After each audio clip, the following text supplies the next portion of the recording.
Hi guys, what's up? We're here. I'm a girl with a horse tattoo. We're doing a video called Life After Travel. Just like basically talking about like, what was your experience like when you traveled, and if you transitioned back to America, how are you dealing with that? So I'm so glad you guys are here.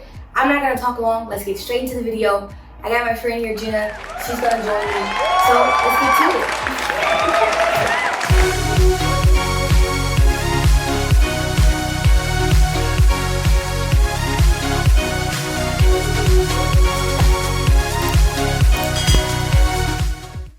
So, you like to travel? That's an understatement.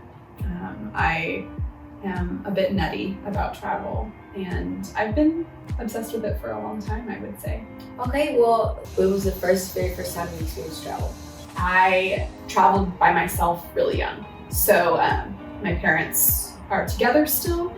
Growing up, we lived in California, but my dad's parents, my paternal grandparents, live close to Seattle, Washington. Seattle is very rainy most of the year, but during the summer, it's quite beautiful and green and lush. And so when I was out of school, I would fly up and spend weeks with my grandparents. And I guess looking back, my parents were cleverly giving themselves a break from having two kids. So they would send myself up separately, and then Jared, my younger brother, would also go up at some point in the summer. How old were you? I was young. I don't know the year that I officially started, but I'm sure I was like 9, 10. Nice. And so I would be flying on Alaska Airlines by myself. Okay. And there was usually, my parents would Home alone. send me with a note saying, these are the people that are picking her up. They are her family. We approve of this. Nice. And so my grandparents would scoop me up from the airport and then take me to their little retirement village community where there's like a petting zoo, you can fish. Nice. It's very quaint and lush.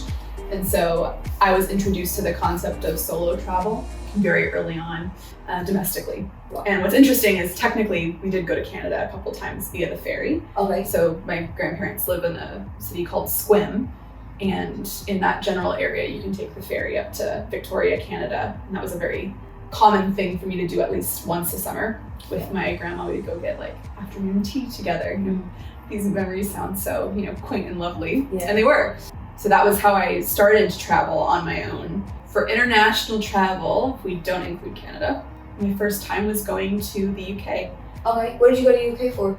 My mom, for her job, would occasionally be sent to Europe. Okay. So their company had a presence in France. And so I think it was also Austria. She would go to a couple countries, and it wasn't every year, but for one year in particular, and I think I was either 12 or 13, my parents decided to kind of meet in Europe.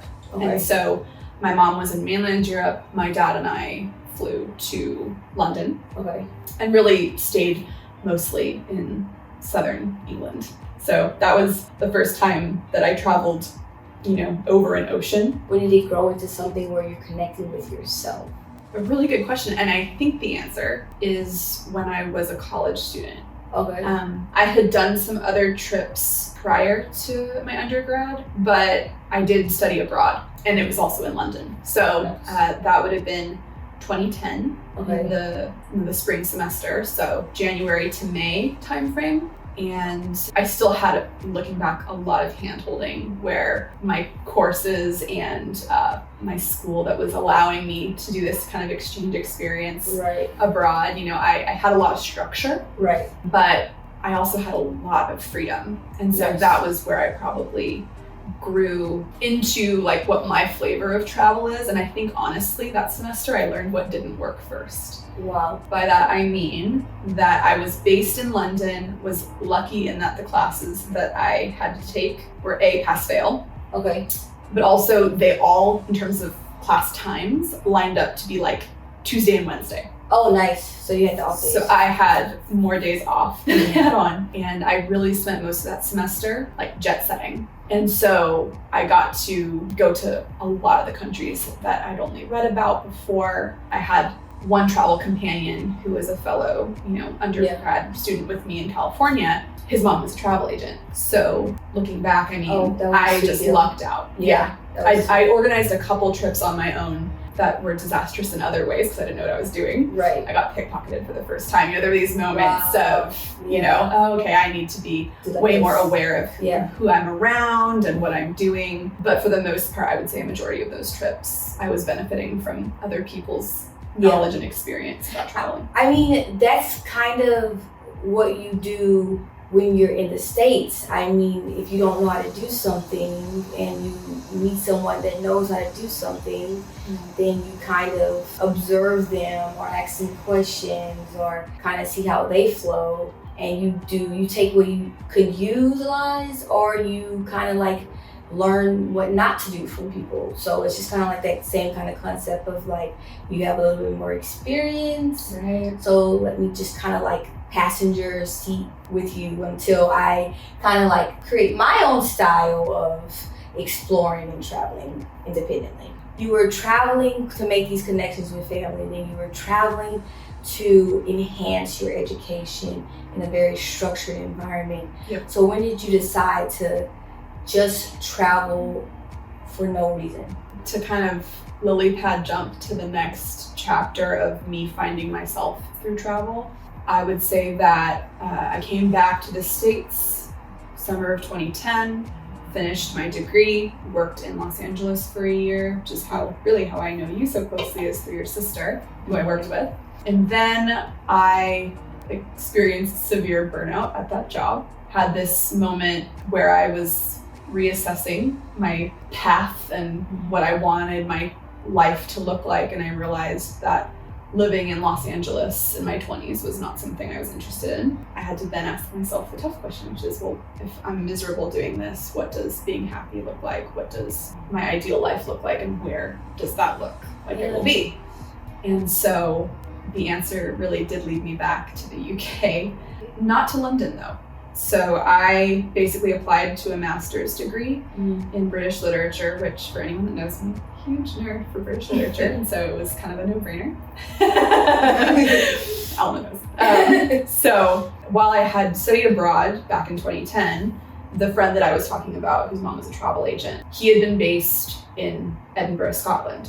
It had captured my imagination. It's a beautiful place it's capital of Scotland.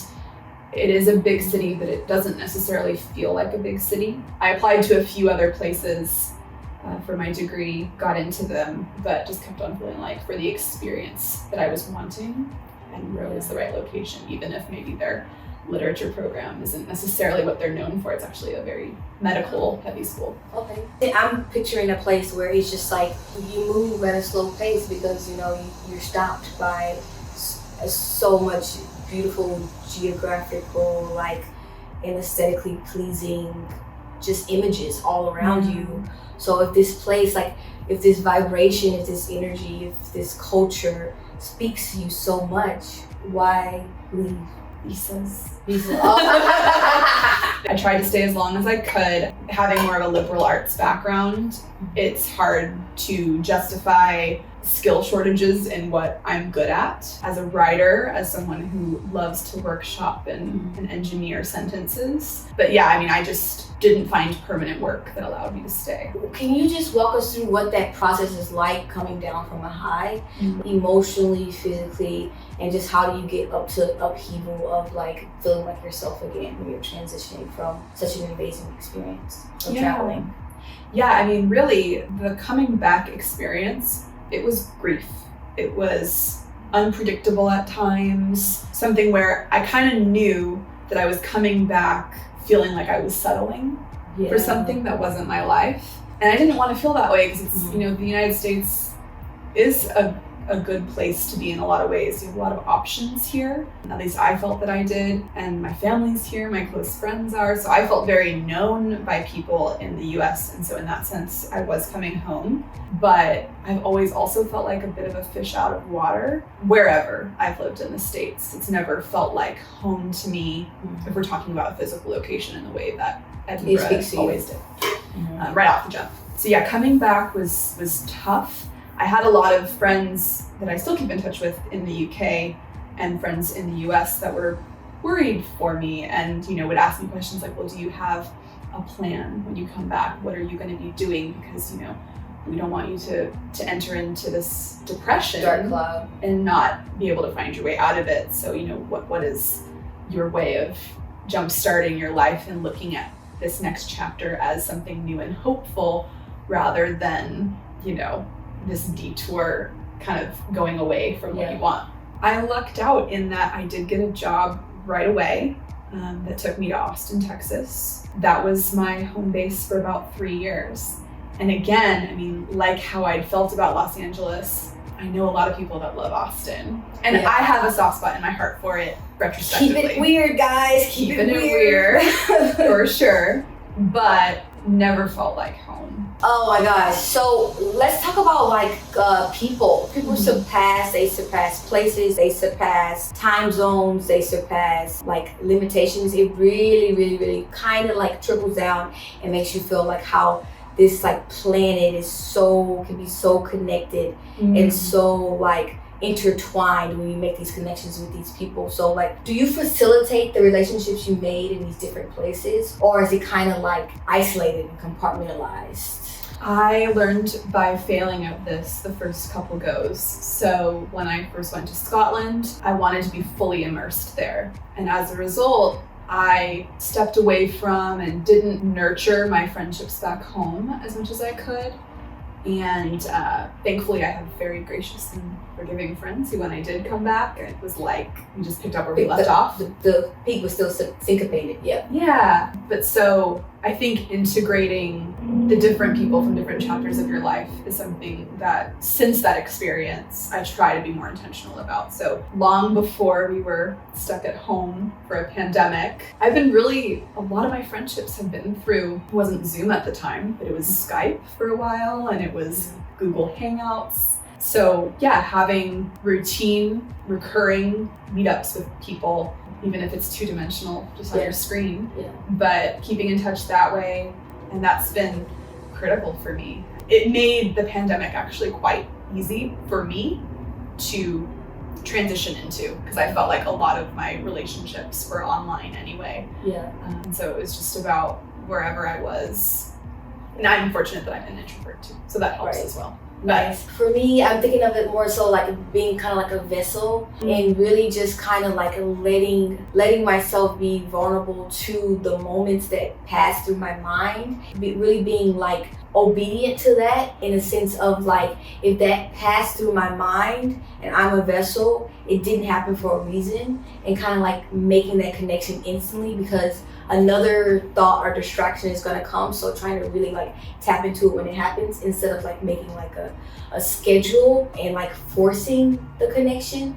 Because then it becomes more an obligation, and more of me being willing to be a vessel to whoever that just fleetingly passed through my mind. So for you, you've had these chapters of teaching abroad.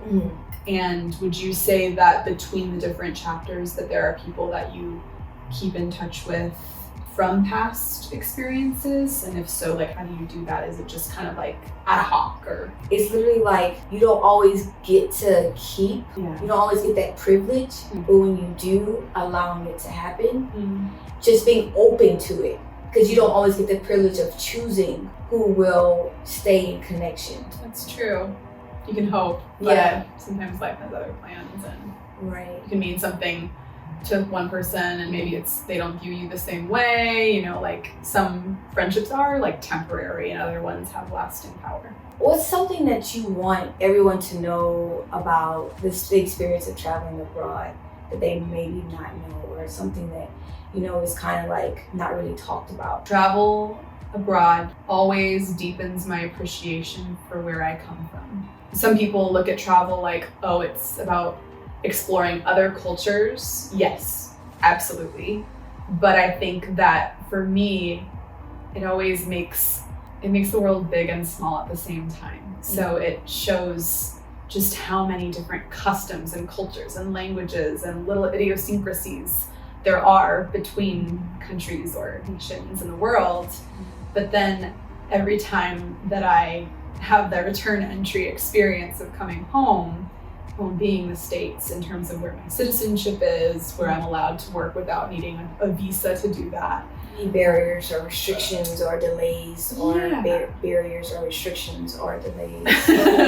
And rinse and repeat. But yeah, I think every time I come home, you know, I think this is a great example. I mean, we're live from Los Angeles, and this is a place that I lived for a number of years, and I'm realizing just how diverse and rich this area is, and there are pockets of it that I've never seen and parks that I didn't know existed, and just applying that curiosity to home and to deepening your understanding of other people, which helps you deepen your And love that of yourself. curiosity is something picked up from traveling? I think so. Okay. I think that for me anyway, prior to living in the UK, I have such vivid memories of being in my undergrad, and there would be, you know, girls in my year from like Wisconsin who were like, I'm in Los Angeles, I want to hike to the Hollywood sign.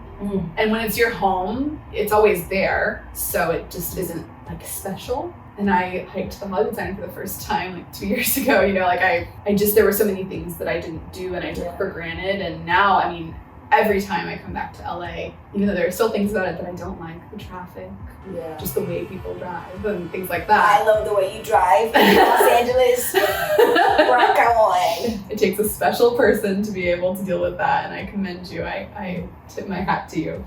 But I will say, even compared to other parts of the US, LA just, there's so many options here. Hairstylist or like self-care thing that you could possibly dream of. There's something for it in LA. If any type of food that you could possibly want to have. Oh yeah. So much culture here, and I feel like you will miss out on experiencing a different culture if you don't have that kind of curiosity and that perspective of like, are you in this glass bubble, or are you in like your community? Are you in your area? Are you really trying to see things differently from different people's perspectives? Are you so stuck in like your routine and your culture and how you do life? But like, it really takes like this travel awareness to get to that place of, let me try to get out of my comfort zone, because you're constantly in a state, from my experience, of being uncomfortable and stretching and empathizing and understanding and learning when you're abroad.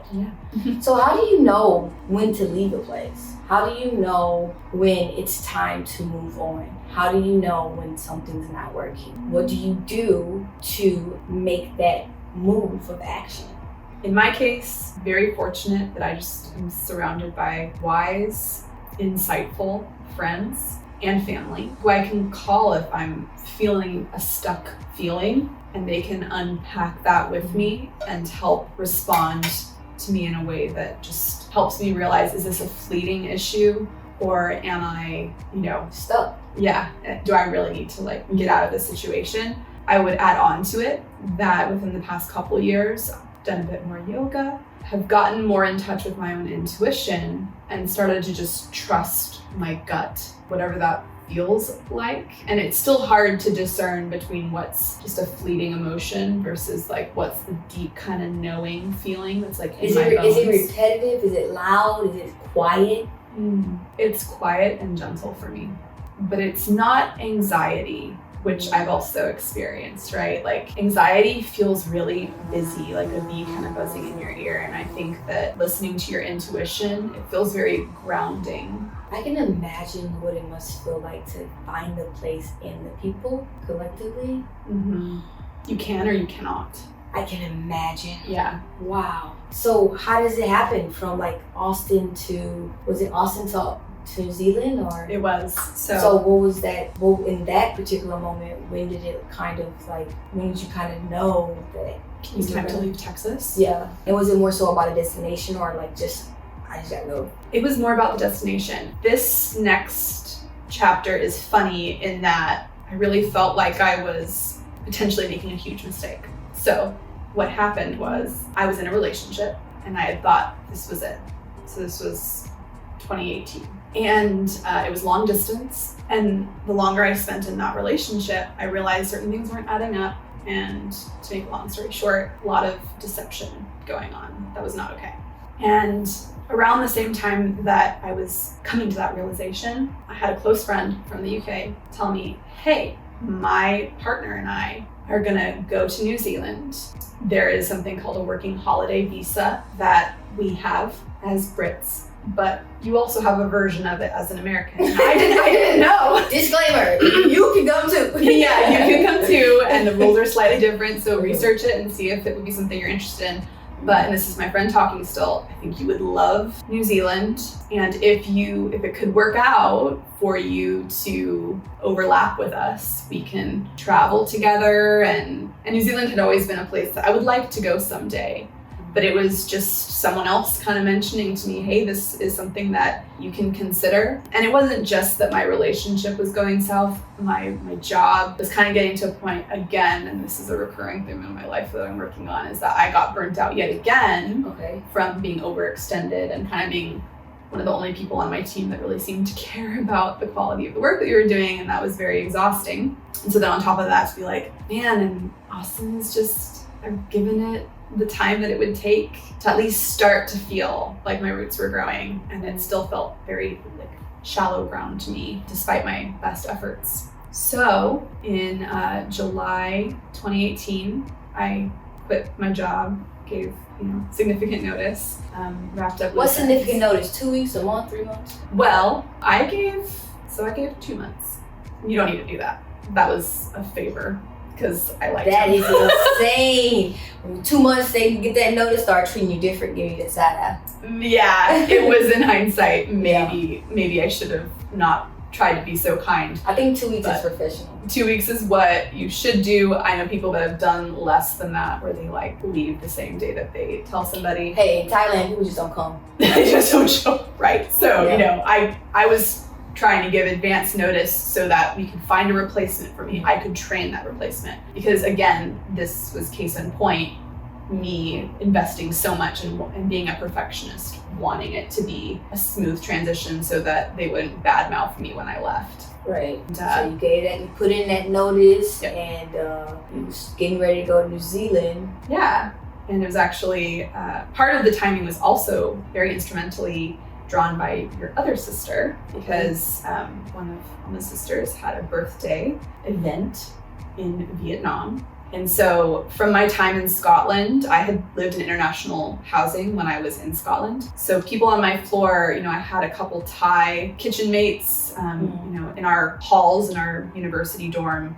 You have your own space, which is another thing that's so nice compared to what my experience of undergrad in the US was. Didn't have to share a room with anybody, but we would have common areas, including the kitchen. So fun. And looking back, it's probably to kind of loop back to one of the things we started really talking about, having these quiet moments that at the time didn't feel like they would be what I appreciated the most. I would think them to be the flashy, hiking the big mountain that's in the town. But looking back, those moments in the kitchen with we had one girl from Japan, a couple dudes from Thailand, a couple more from Taiwan, and I think our RA was from China. Anyway, we just had this multicultural kitchen, and we literally did hot pot one day, and I'd never had hot pot before, and so through food, which is of course like such a huge thing anyway. Food is the biggest. If you ever try to meet people, just take them out for some tea, take them out for some food, pay for it, and really just use that as a segue to make an opportunity to connect with people.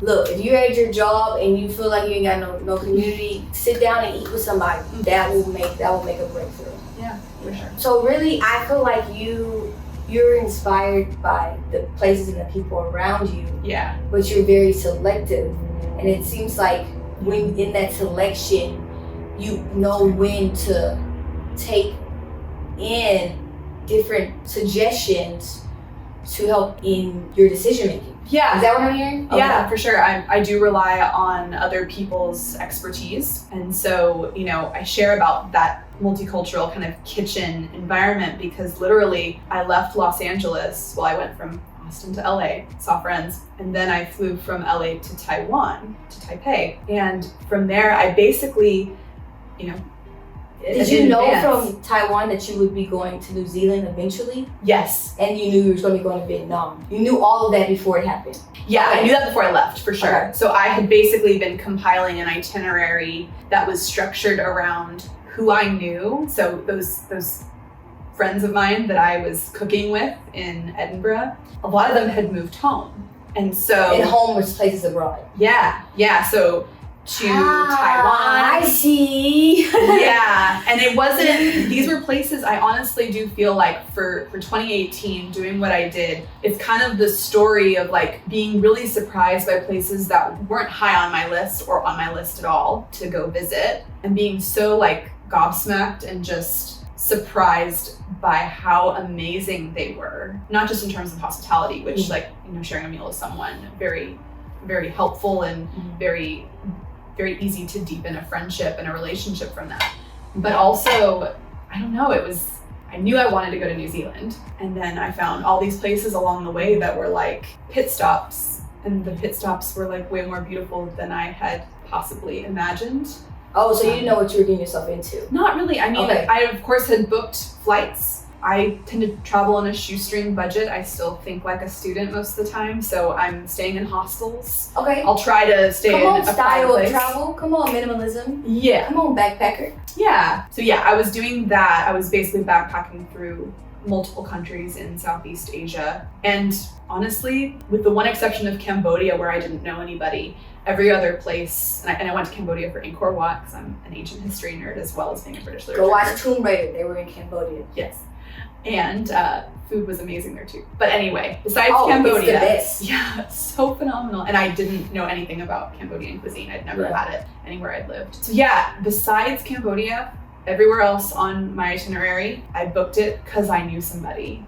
And I wasn't necessarily staying with them, although in a couple situations I was lucky enough to stay with someone. So in Bangkok, I stayed with Alma. But at the very least, I would meet up with them and they would take me to like the restaurant that isn't on TripAdvisor. But you were able to see through there. You were able to get an insightful experience versus like Yelping something or Googling something and looking at the reviews and maybe it being a win, maybe it being like a sketch.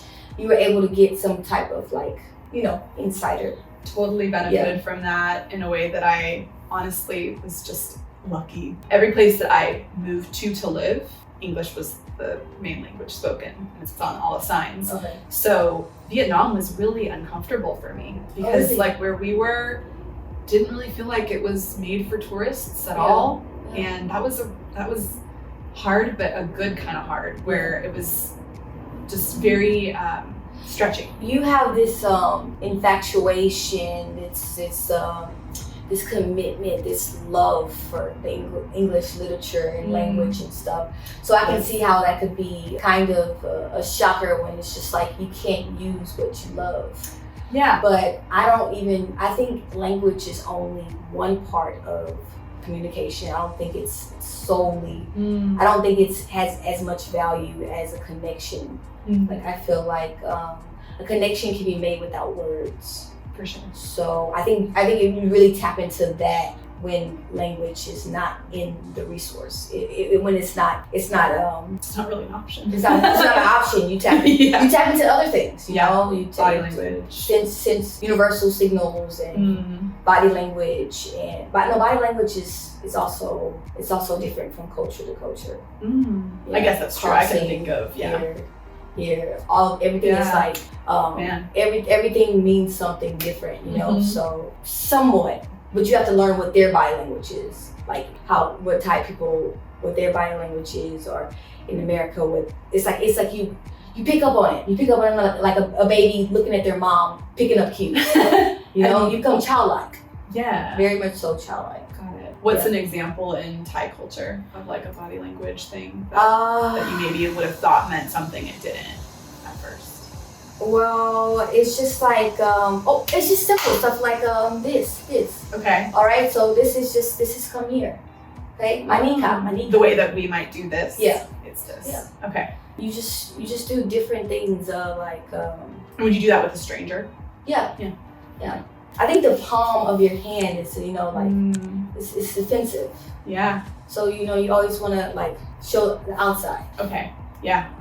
But it's a lot of little, you know, little idiosyncrasies or like little things that you pick up on like a baby. Amazing.